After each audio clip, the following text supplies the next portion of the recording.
Olá, você está na Record News Espírito Santo, emissora da Rede Sim. E esse é o programa Inovação, o programa das boas ideias.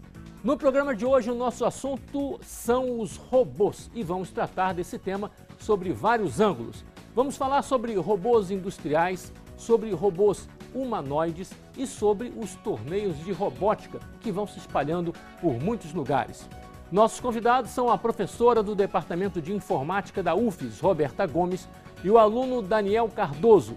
Eles fazem parte da equipe de robótica da UFES, a equipe Eros. Também com a gente Wagner Fafá, que vai nos contar o que os robôs andam fazendo pelo mundo. Será que os robôs vão ocupar o lugar dos humanos? Há perigo na inteligência artificial? Todas as dúvidas são tiradas agora, no programa Inovação.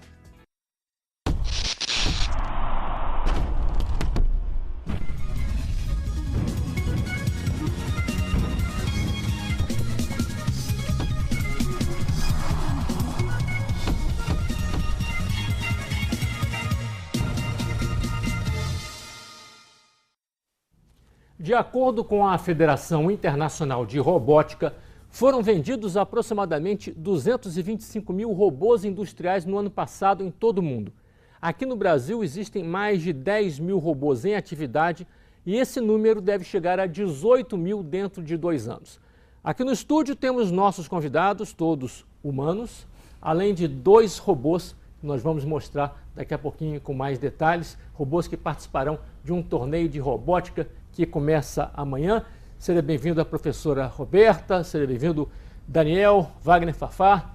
Vamos começar pelo torneio de robótica, né? Como é que vai ser esse torneio amanhã na UFES? Então, o torneio ele é composto de um desafio. Esse ano o desafio ele simula uma situação de perigo em que há uma bomba num shopping e reféns. Ah, tem um enredo então, né? Exato. E aí o papel do robô, num tempo limitado, porque é uma bomba que pode explodir, ele tem que tomar uma decisão estratégica, se é primeiro desarmar a bomba ou primeiro retirar os reféns. E de acordo com as tarefas que ele vai completando, ele é pontuado. Então a equipe, idealmente, teria que fazer tudo. A equipe que vai tomar essa decisão estratégica. Exatamente. Só que o robô, ele é programado, então ele não é controlado remotamente, ele é autônomo. Isso tem que ser tudo já previsto. Mas como é que vai ser a decisão, então? Vai ser do robô? Do robô. Com relação à situação, porque a arena onde ele vai percorrer, ela vai mudar a cada rodada, de forma aleatória também, porque ficaria muito fácil ele já ficar gravado e aí só fazer o mesmo caminho. Quer dizer, ganha quem antecipadamente programou melhor o robô, com mais diversidade. E construiu melhor também, porque toda a parte elétrico-mecânica interfere no desempenho do robô. E esse robô tem que demonstrar força, velocidade, que características ele tem que ter? Não existe um requisito específico. É aberto, mas certamente velocidade é importante, porque o tempo ele conta. A força não nesse caso, porque os reféns são pequenos objetos, então ele conseguiria arrastar, então é tranquilo. Porque eu já vi uns torneios aí que um robô tem que derrubar o outro, virar, batem um no outro, né? Tem isso também, tem esse desafio também. A gente brinca de UFC, que robôs, é bem legal. E são quantas equipes amanhã? São 21 equipes. Daqui do estado? A maioria, mas a gente tem equipe de São Paulo e de Brasília também. Ah, tá. E quer dizer, então essas equipes vêm para cá para disputar um título mesmo? Exatamente. Daniel, explica, você trouxe aqui 2 robôs, eu imagino, né? E aquilo ali é o quê? Um refém? Não, é um robô também. É um robozinho também? Exato. Pega só para demonstrar para a gente como é que é um robô. Porque o robô existe em coisas muito diferentes, né? Exatamente. Pode ficar sentado se quiser, à vontade. Bom, esse robô aqui, ele foi desenvolvido, a ideia inicial é que ele fizesse a limpeza do laboratório de robótica, né? Então vocês são folgados, hein? Vocês querem ir lá ficar brincando, se divertindo, nem a limpeza quer fazer, né? Pois é, alguns cantos são complicados de... Aí ele vai lá e limpa. Ele passa por baixo, ele consegue desviar dos legal. E aqui na frente ele está vendo é o olho dele, a câmera? São sensores de distância. Aí ele... É como se fosse o olho, né? Exatamente. E vocês já fazem um do lado do outro para dar uma visão assim, quase humana, né? Muita gente acha mesmo, né? Que falta. Posso? Pode. Esse aí, quer dizer, esse aí está funcionando, a função dele, você vai botar para andar aqui? Posso, pô. O pessoal aqui no estúdio também não andou limpando direito, eu acho. Sabe? A gente aproveita e vai mandar fazer uma limpezinha. Ele engraxa sapato também, não? Não. Ele vem procurar aqui. Quer dizer, quando ele está fazendo essa função dele, que ele foi programado, ele limpa de que maneira? Que ele tem aqui embaixo algum... Posso pegar aqui? Pode. O que tem aqui embaixo? Ele ainda não foi... Não está concluído. Certo, toma aqui o seu filhinho. Fafá, você está aí se coçando para falar, né, Fafá? Não, eu fiz uma pesquisa. Existe um aspirador de pó robótico. Tem já.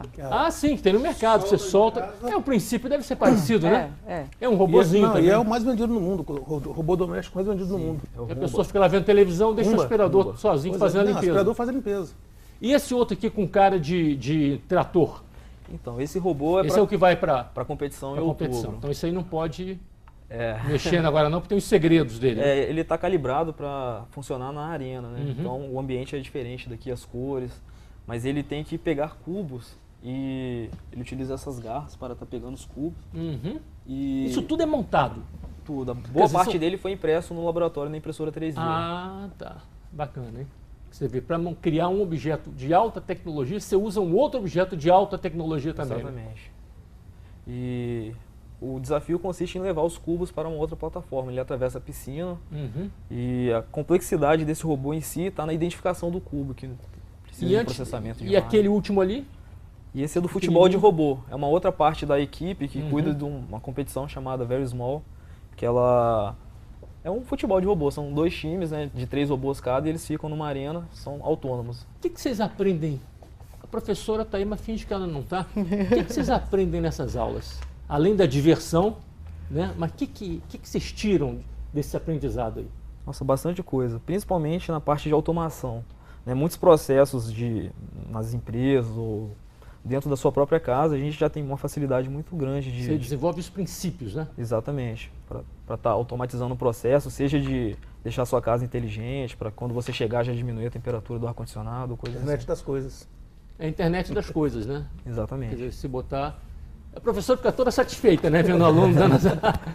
Professora Roberta, o objetivo do torneio é um objetivo pedagógico também? Certamente. Quer dizer, isso é um estímulo para eles desenvolverem, buscarem soluções diferentes? Exato. A própria criação da equipe de robótica, no fundo, teve uma motivação pedagógica também. Porque a gente observa que os alunos, quando vêm para a universidade, fazer engenharia, chegam no começo e começam a ver aquelas aulas de matemática e tal, e quase desistem, cálculo, né? Quase desistem, mas aonde que eu vou aplicar isso, né?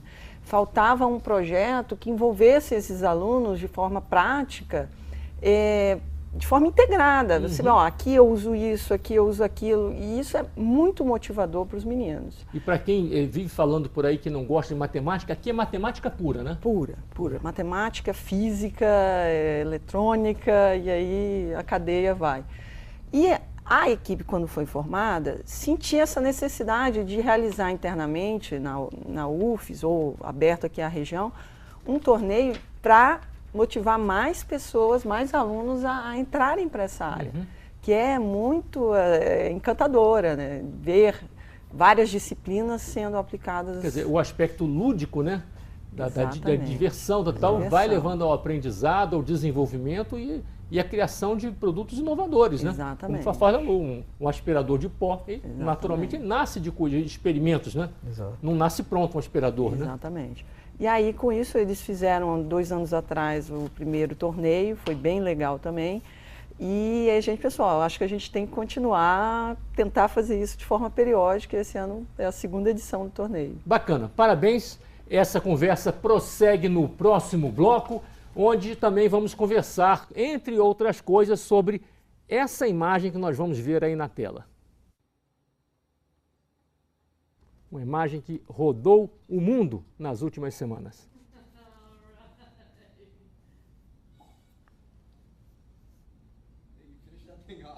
A gente explica já já o que é essa imagem, para quem ainda não tinha visto. Isso tudo fica para o próximo bloco. O programa Inovação volta já.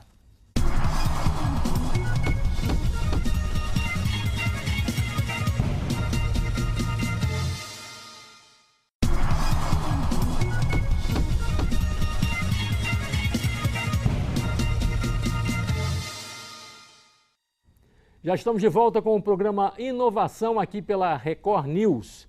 Você gostaria de participar do nosso programa? Fique à vontade.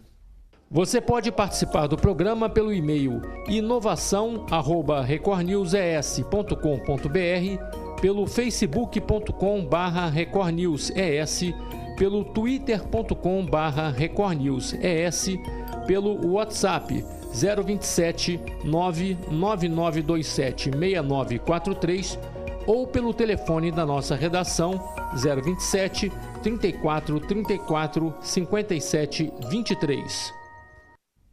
Estamos falando hoje aqui no programa sobre robôs. O número de robôs está aumentando no Brasil e no mundo. Eles podem servir para o lazer, atividades educacionais, esportivas, torneios de robóticas, como falamos aqui no bloco anterior, e também para o trabalho. Muitas vezes o robô é um braço que pode mudar a vida de uma pessoa. Essas imagens rodaram o mundo nas últimas semanas. Vamos ver. É a história de um americano de 32 anos que ficou paraplégico aos 21 após tomar um tiro. Aí ele foi voluntário de um projeto de pesquisa para implantar chips no cérebro. Então, por exemplo, quando ele pensa em pegar um copo, né, esse exemplo que nós temos aí, um copo de cerveja que deixou ele muito feliz, o seu cérebro organiza as ações e os disparos elétricos de neurônio que organizam uma série de movimentos, né? Então aí esse experimento foi feito, quer dizer, é um braço mecânico, não é um braço que está no corpo dele ainda, onde ele teve a alegria de poder, por si só, né? Após esses testes todos, ele conseguiu movimentar aquele braço mecânico com a força do pensamento, algo que era uma ideia de ficção científica há alguns anos. É realmente impressionante, né, Wagner Fafá? Violento isso. Isso vai a gente lembrar dos exoesqueletos, né? Hoje o grande desafio do mundo é o exoesqueleto, que vai resolver o problema de milhares de pessoas que estão... Estamos chegando cada vez mais próximo, cada né? vez mais próximo. De soluções, como por exemplo nesse caso aí, de pessoas que têm deficiências físicas e que vão conseguir ter uma outra qualidade de vida, recuperar a autonomia, né? Professora, conheci esse caso? Sim, até na UFES a gente tem um grupo que trabalha com esse tipo de tecnologia. Eles têm uma cadeira de rodas que anda de acordo com sim, eu já vi o pensamento. Também. Muito interessante também. Então o princípio é o mesmo, lógico, de forma mais limitada, porque o chip não está dentro do cérebro. Uhum. As ondas são captadas por um capacete, né? Mas ainda dá para fazer bastante coisa de nível de controle. Também é impressionante, né? E acho que assim, a tecnologia, aquilo que a gente via há 50 anos como futuro, realmente está acontecendo hoje. E isso é muito mágico. Diante dos nossos olhos, né? Diante dos nossos olhos. E é engraçado que muitas previsões estão sendo bem acertadas, assim. E, felizmente, a gente está sendo testemunha disso. É verdade. Daniel, quando você vê imagens como essa, você imagina que você e seus amigos, seus colegas na universidade, a partir de testes, de experiências como essas com os pequenos robôs, vocês chegarão, de repente, vocês têm essa ambição de produzir algo grandioso? Sim, esse é o plano acho que da maioria dos nossos amigos lá da equipe de robótica, de estar produzindo coisas que ainda não existem para facilitar muito o trabalho, né? Você, por exemplo, o que você imagina? Qual seria o seu projeto de algo ligado a essa área, a informática, a robótica, que você gostaria de fazer para escrever seu nome nessa história aí? Então, eu estou trabalhando agora no projeto do carro autônomo, né, com a universidade, e eu acho que vai dar um pouco de inteligência a um carro, um veículo para evitar acidentes e tal. Eu acredito que vai ser algo que vai poupar muitos acidentes de trânsito, salvar muitas vidas. E vai mudar a nossa vida, né? Com certeza, né? Exatamente. Muda a vida, porque essas coisas vão mudando a vida, né? A internet mudou a vida das pessoas, né? Bem, vamos agora levantar uma outra questão que também é uma questão bem polêmica. Será que os robôs podem ocupar o lugar dos humanos? A inteligência artificial será um perigo? Vamos ver essas imagens. São aquelas demonstrações de feiras no Japão, né? Onde esse é o robô humanoide, né? Então ele é feito com todas as características humanas. Os gestos vão ficando cada vez mais suaves, é impressionante. É uma coisa que desperta a nossa atenção, o nosso espanto até, né? Esse aí já é um outro caso, isso aí já é visto em alguns aeroportos no Brasil, inclusive, né? Onde é um robô que fica se deslocando, possibilitando que as pessoas utilizem a tela que tem ali para pegar informações. Eu já tive com um desse aí no aeroporto em São Paulo, onde ele fazia uma foto, você apertava e tirava uma foto nossa, né? Foi até interessante. E ele tira todas as informações sobre voo, sobre alguma coisa que esteja procurando no aeroporto. Quer dizer, de uma certa maneira, é uma forma de aproximando as pessoas dessa nova realidade que está cada dia mais em torno da gente, né? Devemos ter medo, professora Roberta, da inteligência artificial, dos robôs humanoides? Não, a gente tem que ter medo das pessoas, na verdade, porque, assim, no fundo a robótica, a gente brinca que existem 3 leis que foram criadas há mais de 50 anos, que dizem, né? A primeira lei diz, o robô ele não pode atentar contra a segurança de um ser humano. A segunda é que ele tem que obedecer o ser humano, e desde que isso não contraria a primeira. E a terceira é que ele tem que zelar pela própria integridade, sem contrariar a segunda e a primeira lei. Sim. E é uma coisa que o criador do robô, o controlador da tecnologia, é que tem o poder de garantir. No fundo é isso. Então o robô em si não é o problema. Sim, mas isso aí que você falou já tem realmente uma questão, porque em princípio os humanos também não podem fazer nada errado e fazem, né? Então os nossos presídios lotados aí, né? Então daí para um humano programar o robô para além das funções eticamente permitidas não é difícil. Mas tem uma outra questão que ainda está no campo, vamos dizer, da ficção, da imaginação, que seriam os robôs por si próprios evoluírem na inteligência para a qual foram programados. Eles, através de cruzamento de informações, conseguirem avançar para estágios além daqueles que foram previstos. É possível isso? Sim, a aplicação direta de inteligência artificial seria essa, que ele seja capaz de aprender, da mesma forma que nós, por meio dos nossos neurônios, a gente faz. Isso é possível, eles aprenderem? Existem já implementações de redes neurais, que a gente chama, que a rede ela aprende com os estímulos das experiências que ela vivenciou, em forma de dados, né, de informações que chegam. Agora, para isso chegar a reproduzir o intelecto humano, seria necessário, não sei, um computador do tamanho da Terra. Mas antigamente hoje, os computadores né? eram imensos. Exatamente. E também, né? Então, é uma questão de tempo? Quanto tempo isso vai demorar? Eu não sei. Mas pode ser perigoso? Pode. Pode. Nesse sentido, assim como nós, seres humanos, temos esse mesmo problema. Vai ter que ser estabelecido um limite para isso, né? Um controle, vai ter que ter um controle para isso. Não precisa ir muito longe. Ano passado a ONU discutiu isso amplamente sobre as máquinas mortíferas atuais, que são usadas em guerra, enfim, isso já está aí. Às vezes não é uma questão de ter inteligência artificial por trás, é de como a coisa foi programada, como vai se utilizar isso, como né? Isso vai ser utilizado. Wagner Fafá tem até um exemplo aí de como os robôs derrotam os humanos, né? Tem o Exterminador do Futuro, tem Eu, Robô. O xadrez. O xadrez, que o próprio foi destruído. Mas veja só, eu vejo o exemplo do xadrez, você falou? Do Garry Kasparov foi destruído por um robô. Eu vejo o robô como um cachorro que está sendo adestrado. Quem vai fazer aquele adestramento é a pessoa que está criando. Exato. Então a primeira programação é que vai determinar o resto. Então é um instrumento de paz. As leis de Asimov que ela falou aí, tem que ser observado. Agora, se você vai se criar mecanismo para se quebrar. Agora, essas questões, instrumentos de paz são sempre muito relativas, eticamente. Os aviões foram construídos para a paz, mas depois levaram as bombas, né, na Segunda Guerra Mundial, né? Então, isso depende, como você falou, né, do uso que o humano fará dessa tecnologia, mas também tem essa coisa que hoje é imponderável, de que maneira também que os robôs poderão avançar ainda mais nessa questão. Daniel, o que você acha, você que é o mais jovem aqui na turma, você acha que os robôs chegarão a esse ponto de nos assustar ou não? Eu acho que podem futuramente assustar algumas pessoas, mas a ideia normalmente é que ele facilite a vida da maioria das pessoas, né? De estar atuando onde que seja um local perigoso para um ser humano, ele fazer esse tipo de trabalho. Né? Se pode ser usado para um mal. Na função industrial, por exemplo, hoje ele ocupa funções perigosas para o ser humano, né? E poupa vidas com isso, né? Claro. Poupa vidas, poupa pessoas de sofrerem acidentes de trabalho, né? O uso industrial dos robôs, que eu acho que é o mais comum hoje, né? A gente remete, quando fala de robótica, sempre ao humanoide. É o humanoide, né? Eu tenho até essa provocação por causa disso. A origem do termo é essa, né? Que o robô ele seria uma ferramenta para fazer trabalhos pesados.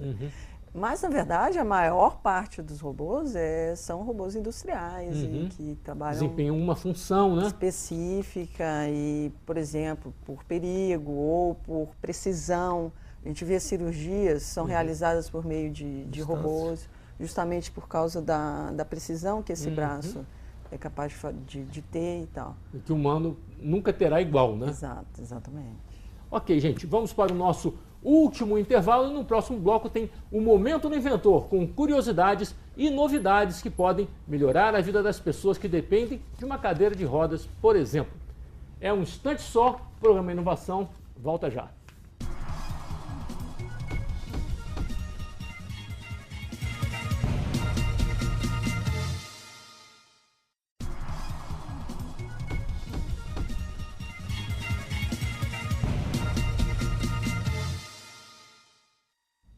Como prometido, já estamos de volta. E agora vamos ver as invenções que viajam o mundo pela internet, começando com uma cadeira de rodas que sobe escada.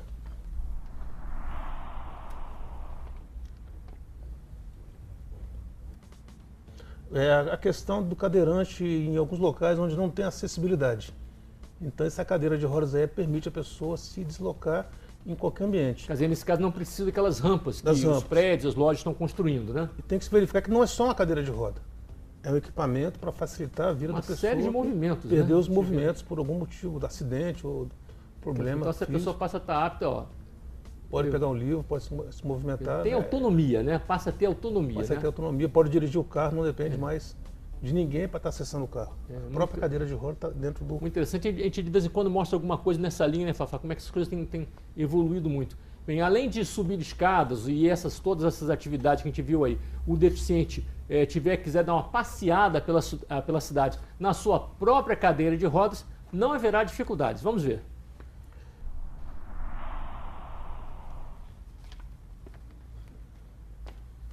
Esse aí já existe linha industrial, tá? A pessoa adapta a cadeira de roda. Ah, isso já tem linha já existe. Industrial? A parte da frente da bike, da moto. Esse é muito interessante. E, pô, é liberdade. É porque a própria cadeira, não tem aquela coisa do transbordo, né, da cadeira para outro equipamento. A cadeira ele só acopla. Dá até para postar corrida. Isso foi desenvolvido por um rapaz aqui de Barcelona, no município da Serra. Ele fez uma dessa parecida. É mesmo? É. Porque realmente é a base do triciclo, né? São as duas rodas atrás. Chega lá, desliga, pô, vai pra com toda casa. A segurança ali, né? Ela trava, ó, e você já sai para a coisa. Bem, encerrando o quadro Momento do Inventor de hoje, uma curiosidade, uma bicicleta gigante dançante.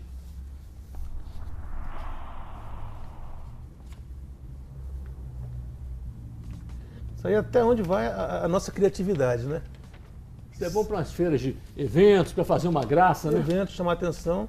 Na verdade, botou o pezinho, o pessoal pedala, aciona os pés e roda. Isso aí teve um princípio na Idade Média, baseado em algum projeto do Leonardo da Vinci. Olha só que coisa interessante, a engrenagem disso, né? Aí vai para trás, por isso que chamam de dançante, né? Dançante, vai para frente, os pezinhos formam... Tem articulação. Tem uma articulação interessante ali, até complexa. Né? É Gostaram aí dos vídeos? Muito legal. São os inventores, né, que não tem limite para a criatividade. A gente tem esse quadro aí mostrando invenções que rodam o mundo, seja aqui do estado, seja de outros estados do Brasil ou de qualquer país do mundo, e surgem realmente coisas impressionantes que vão nos mostrando aí como é que as coisas estão avançando, evoluindo, seja uma brincadeira como essa, ou sejam coisas úteis, como aquela cadeira que sobe escada, por exemplo, né? Bem, antes de encerrar o programa de hoje, vamos às últimas informações. Eu vou perguntar ao Fafá como é que está a pesquisa para o desafio desse mês de junho. Bem, a questão do desafio da dengue, estão vindo soluções a nível de produtos químicos e a nível de soluções caseiras para combater a dengue. Lembra pro nosso telespectador qual é exatamente o desafio? Bem, o desafio que foi feito é que se apresentasse uma solução para combater ou eliminar a dengue. Uhum. Então a demanda tem sido muito boa. Que tem solução, tipo botar uma tela que adaptada ao papel mata-borrão, tela que dá choque. Então, uma série de sugestões que estão chegando gente está filtrando e depois vai selecionar os melhores para ser apresentados. Pode mandar para esses nossos contatos que a gente sempre divulga aqui, entre eles o nosso e-mail inovação@recordnewses.com.br. Roberta, Daniel, tudo certo para o torneio de amanhã? Tudo certo. A gente espera o público, o torneio é aberto. Vai ser aonde lá na UFES? No Centro Tecnológico, em Goiabeiras. E... Para assistir, então, é só chegar e assistir, não tem que se inscrever, nada não? Não. A inscrição era só para quem fosse competir mesmo. Uhum. E aí dura 3 dias, a final é na sexta-feira, no início da tarde. E a gente vai saber quem foi a equipe vencedora. Tá. Boa sorte para vocês, vamos ficar aqui na torcida, hein? Obrigado. Se vencer, tem que voltar aqui para falar como é que foi, hein? Tá joia. Combinado? Tá ok. Bem, obrigado a todos pela presença nessa conversa sobre a crescente presença de robôs no mundo. Obrigado a você que nos assiste toda semana com o carinho de sempre. E em troca, eu te convido. Vamos inovar juntos? Até a semana que vem, na próxima edição do programa Inovação.